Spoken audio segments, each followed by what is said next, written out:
My daughter threw a retirement party for her boss last spring and invited 47 people. She did not invite me.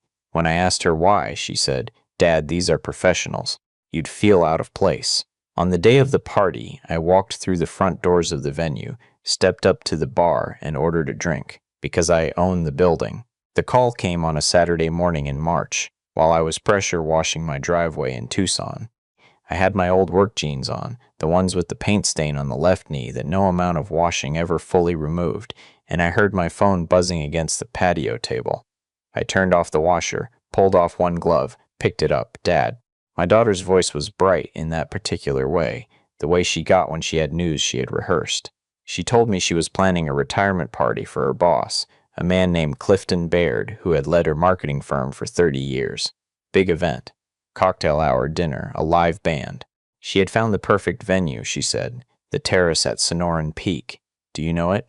It's gorgeous, Dad. They have this outdoor pavilion with string lights and a view of the mountains. We're expecting close to 50 people. I know the place, I said. She kept talking, barely pausing. She needed my help pulling together a gift, she said. Something meaningful, something that showed real appreciation for a man who had given so much of himself. She was thinking a weekend at a high-end resort, maybe Sedona, maybe Scottsdale. The team was contributing, but she wanted to do something extra from her personally. She mentioned a number, $1,500. Her voice carried that same rehearsed brightness, the expectation underneath it like a wire pulled tight. "That's a big gift for a boss," I said. "He's been more like a mentor, Dad. He's the reason I have the career I have. He deserves it." I told her I'd help. I transferred the money 2 days later. She texted a thank you, a short one, 3 sentences, then nothing else about the party, no date confirmation, no mention of plus ones or attire. I told myself she was busy. I told myself I was reading too much into it. 3 weeks before the party, my neighbor Teddy mentioned it while we were both getting our mail. His wife worked in my daughter's building, something in accounting. He said, "So your daughter's putting together quite a send-off for old Clifton." Teddy's wife had gotten her invitation Tuesday. Engraved card, very elegant. I said, "She's been working hard on it." I walked back inside and stood in my kitchen for a minute. Then I called my daughter. "Hey," I said, "just making sure I've got the right date circled. The party's the 14th, right?" A pause. Short, but I caught it. "Yeah, Dad, the 14th. What time should I be there?" Another pause, longer this time. "Dad, about that." She exhaled slowly. "I've been meaning to talk to you. These are all work people. Clifton's colleagues, clients, people from the industry. It's a networking situation more than a party, really. You'd honestly be kind of bored. It's not your scene." "What scene is that?" She didn't answer that directly. She said, "Look, I love you. But these are executives, brand directors, agency partners. They talk about campaigns and quarterly targets and industry stuff. It's just not.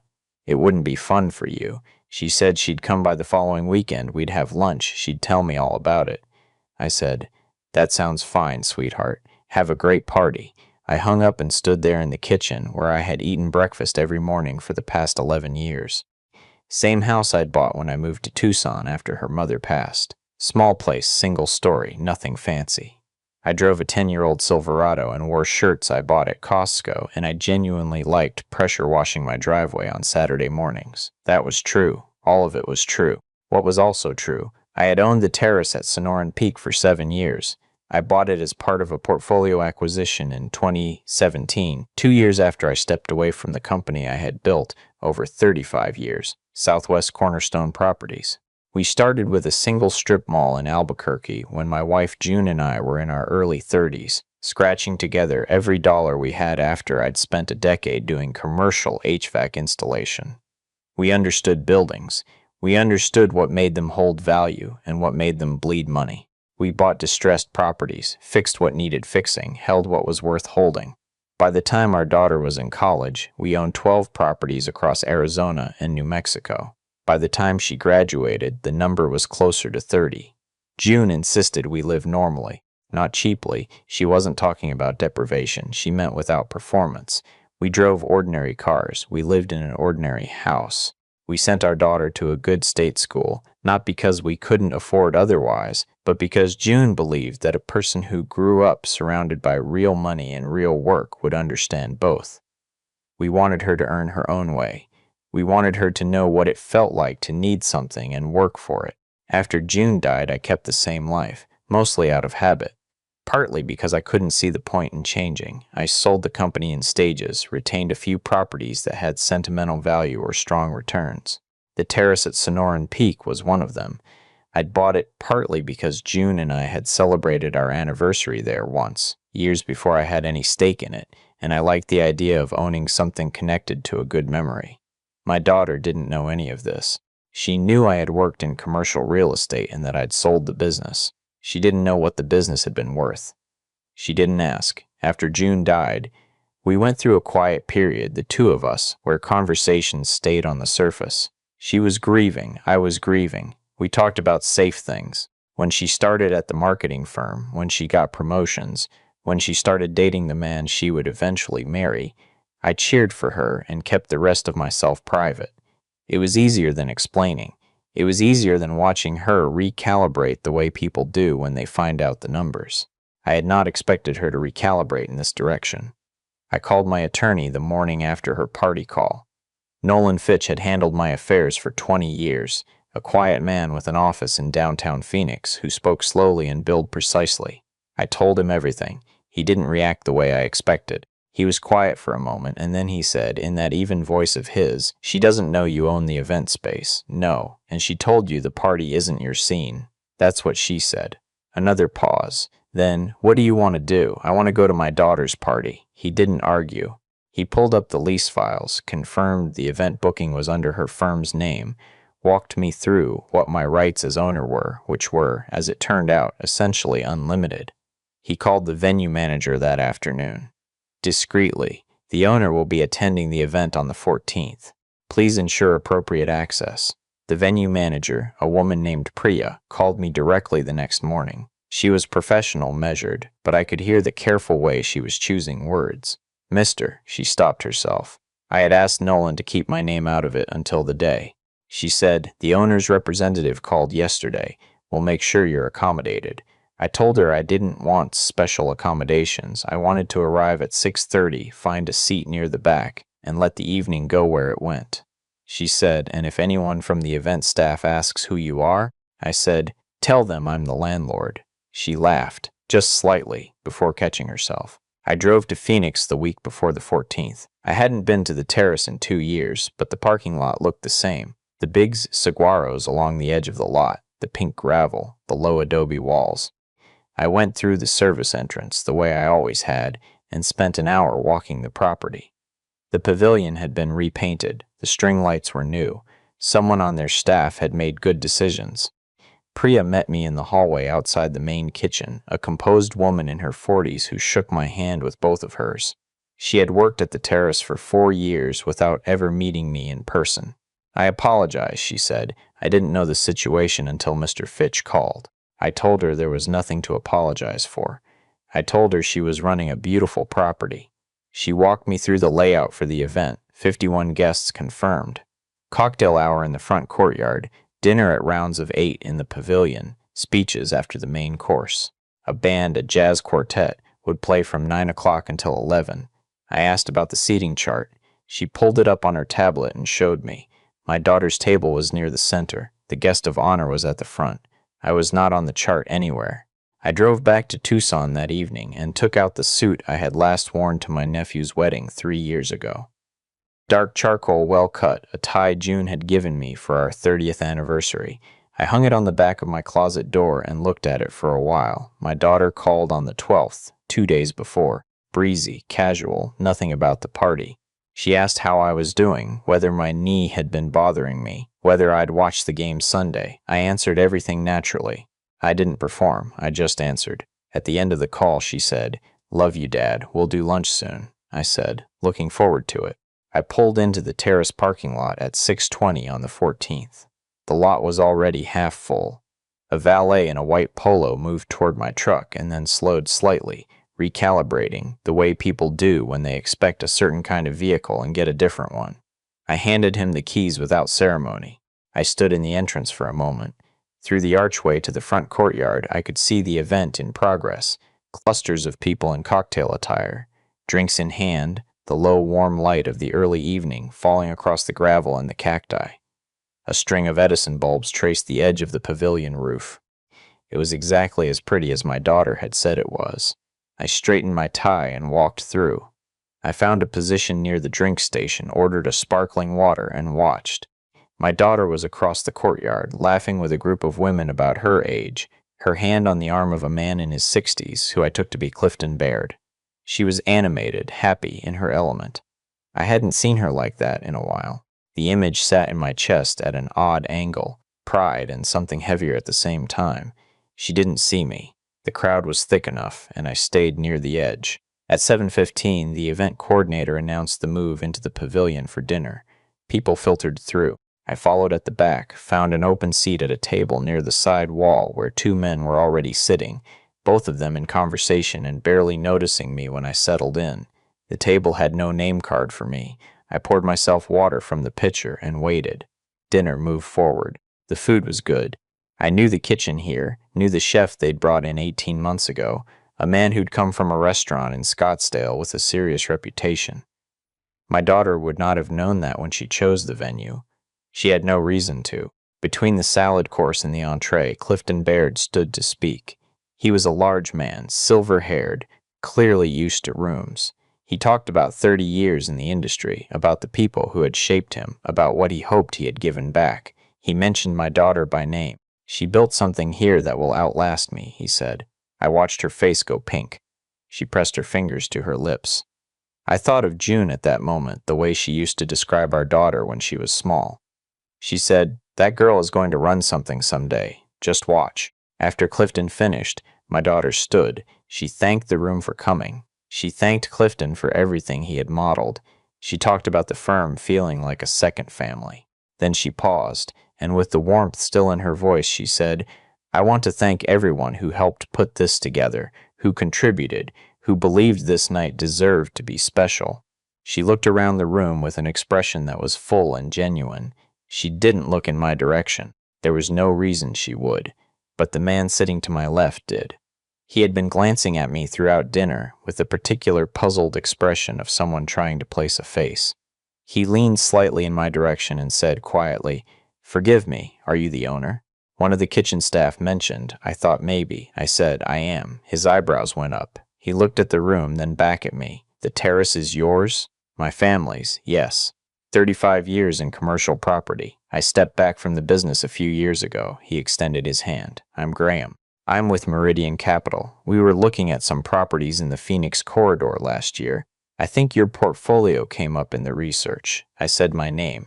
His expression shifted just slightly, the way it does when a name lands somewhere in a person's memory. At the adjacent table, a woman had turned at the sound of my name, then another. Across the room, I saw a man in his 50s lift his head and look in my direction with open recognition. He had been at a commercial real estate conference in Scottsdale 6 years ago where I had spoken on a panel. I gave him a small nod. My daughter was still at the front of the room, finishing her remarks. She turned, began to make her way back to her table, and that was when her eyes found me. She stopped, not dramatically, not the way it happens in movies. She just stopped walking. Her hand was still raised from gesturing at something. Her face went very still. I stayed where I was. She crossed the room slowly. People around her continued their conversations. The jazz quartet was tuning up near the side stage. The event moved on around us. She stopped in front of me and looked at me in my charcoal suit and June's tie, and she said, her voice barely above the ambient noise, "Dad, how are you? How did you?" "This is my building, sweetheart." She blinked. "The terrace. I've owned it since 2017. I said it quietly, without performance. I didn't say it for the room. I said it for her. Her face moved through several expressions in fast succession. Confusion, then recalculation, then something that looked like the first stages of a person understanding that what they thought they knew is not what they knew at all. "Dad, you didn't know." "I understand that." She exhaled.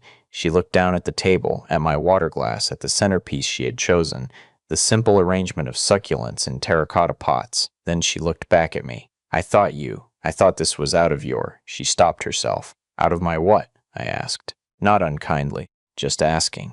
The man from Meridian Capital had moved away, giving us distance, but 2 tables over I could see Clifton Baird watching us with quiet curiosity. I said, "Your mother and I ate our anniversary dinner in this courtyard once. 1994, I think. You were 11. Grandma had you for the weekend. It wasn't a fancy place back then, nothing like now. But June loved the way the mountains looked from the patio at dusk. When the property came available, I bought it.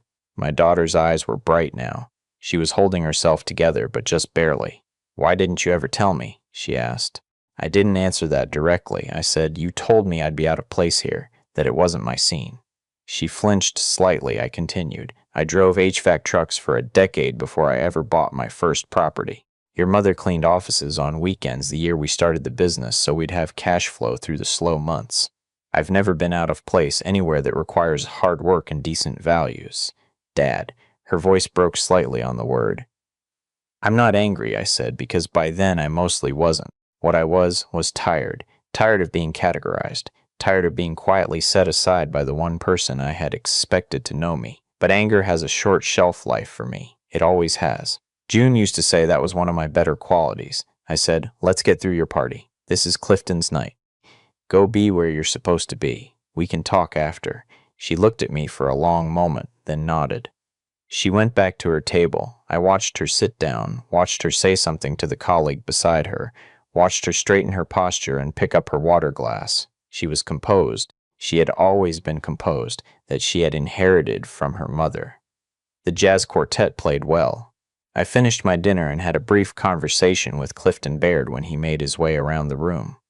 He was the kind of person who looked you in the eye and meant it. I told him my daughter had done a fine job putting the event together. He said he knew. He said she was one of the most capable people he'd worked with, and that whoever led the firm next would be lucky to inherit what she'd built. I believed him.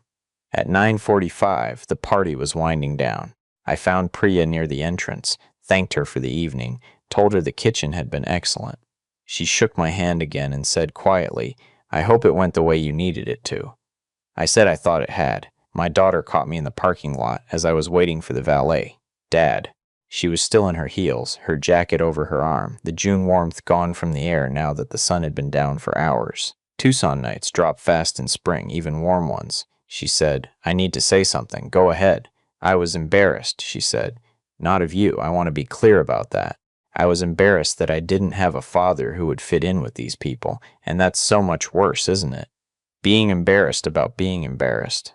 I didn't say anything. I let her talk. She said, "I've been doing that thing, where I look at you and I see the truck and the jeans and the house, and I think I know what that adds up to." She stopped. "You never corrected me." "No, why not?" "I wanted to know who you were when you thought you knew who I was." She was quiet for a moment. The valet appeared with my Silverado, and I gave him a folded bill and thanked him.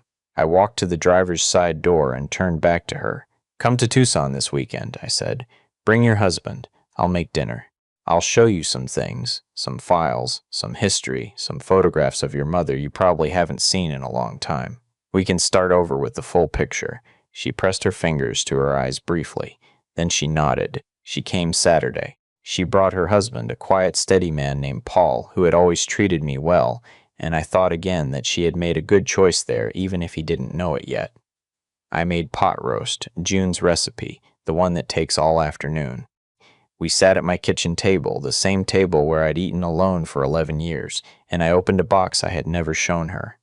Photographs, documents, the deed to the first property, a strip mall on Central Avenue in Albuquerque, dated 1988, the loan papers from the bank that had believed in us, the sales contract from the company acquisition in 2015, pages and pages of a life built from the ground up, room by room, building by building, year by year. She sat across from me and went through it slowly. She didn't rush.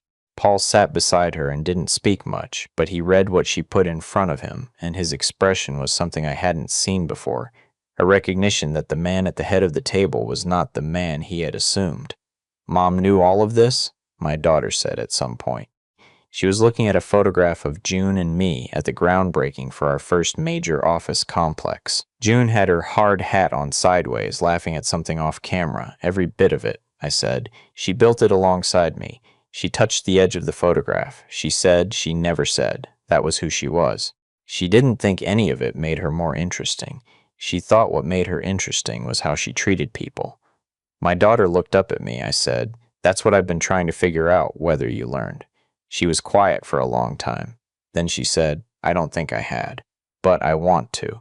We did the dishes together after dinner, the three of us, the way I remembered doing them with June when our daughter was small and the house was fuller, standing shoulder to shoulder at the kitchen sink in the ordinary way that real life actually happens, not in grand gestures, not in public reveals, just in the accumulated weight of ordinary days. She calls more now, not performatively, not the short surface calls of someone managing an obligation. Real calls. She asks questions. She has started telling me things about her work, real things, the frustrations and the satisfactions and the small victories she used to keep to herself. Last month, she called on a Tuesday evening when I was doing exactly what I was doing the day she called about the party, pressure washing the driveway.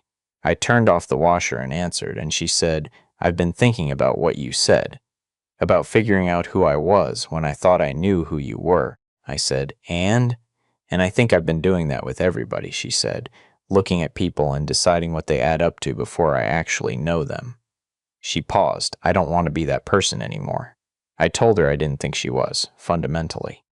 I told her that the fact that she was sitting with that question meant she was already becoming someone different. She said, "Mom would know what to say here." I said, "She'd say you already know. You just have to stop pretending you don't." There was a long pause, and then she laughed. A real one, slightly watery, the kind that sounds like it comes from the chest. It sounded like her mother. I picked up the pressure washer and finished the driveway after we hung up. The late afternoon sun was low and orange over the Catalinas, the kind of light June used to stop whatever she was doing to look at. I stood there for a minute and looked at it myself. Some lessons take a long time to land. Some people need to see the full picture before they can stop filling in the parts they're missing. That's not a flaw, exactly. It's just being human. What matters is what you do once the picture is complete. My daughter is still figuring out what to do. So am I. We're figuring it out together, which is the only way it was ever going to work.